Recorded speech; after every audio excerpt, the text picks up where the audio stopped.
हमारे साथ मुर्तज़ा साहब मौजूद हैं, तर्जुमान सिंध हुकूमत। मुर्तज़ा साहब बहुत शुक्रिया। आज चीफ मिनिस्टर ने भी दौरा किया, उस वक्त तक मालूमात नहीं आई थी, आप भी साथ थे चीफ मिनिस्टर के। अब जो कि कहा जा रहा है और आपने भी ट्वीट किया है कि ये पॉसिबल रीज़न हो सकता है सोया डस्ट, तो फौरी तौर पर जो इकदाम हैं वो क्या किए जा रहे हैं? जहाज़ को दूर करना, कंटेनर्स को दूर करना, ताकि लोग महफूज हो सके। शादी साहब, ये जो इस बारे में मैं आपको बताना ही चाहूंगा। कल जब वज़ीर आला सिंध ने खुद जगह का दौरा किया कल रात को, तो वहाँ जो लोकल पॉपुलेशन थी उसने ये जगह को आइडेंटिफाई किया कि यहाँ से वो गर्द भी आ रही है और यहीं से वो बदबू आ रही है। ये क्लू हमको मिला और इस क्लू के बेसिस के ऊपर फिर इन्वेस्टिगेशन स्टार्ट हुई। वहाँ से सैंपल्स इकट्ठा किए गए और सैंपल्स को इकट्ठा करने के बाद ये जो रिपोर्ट है जो मंजर आम पे आई है सोयाबीन के बारे में, ये रिपोर्ट मंजर आम पे जो एक्सपर्ट कहते हैं कि परहैप्स ये वो वजह है।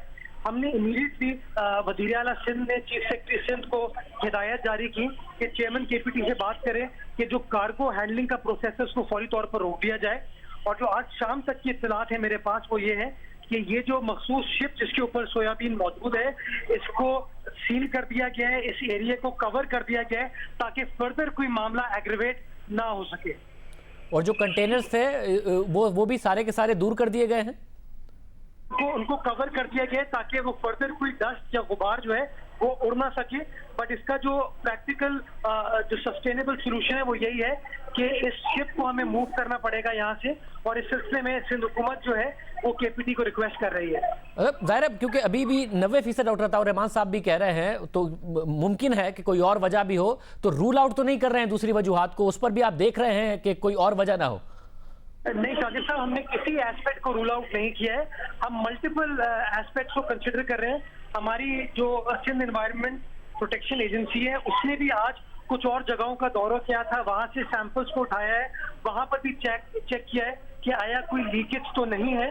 उन तमाम चीजों को कंसिडर किया जा रहा है और जब कंप्लीट कंक्लूसिव बात हो जाएगी उसके बाद ही हम इंशाल्लाह पीछे हटेंगे। मगर आपको भी गालिब इम्कान यही नजर आ रहा है, जो कुछ तहकीक की है, मुशाहिदा किया है, कि ये जो कराची यूनिवर्सिटी की रिपोर्ट है यही सही हो सकती है कि सोया डस्ट की वजह से ये हुआ है।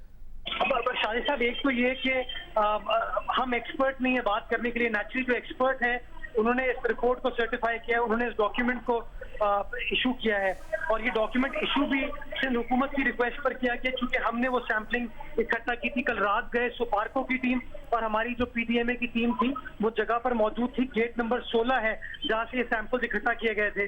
तो मैं समझता हूँ जब एक्सपर्ट बात कर रहे हो तो मेरे जैसे आदमी को या किसी और शख्स को उसमें उस तरीके से इंटरवीन नहीं करना चाहिए।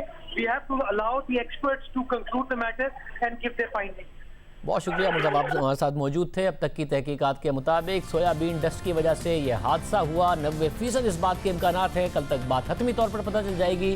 गुज़िश्ता रोज़ वफाकी वज़ीर अली ज़ैदी ने वाज़ेह किया था कि वाक़े का पोर्ट से कोई ताल्लुक नहीं है।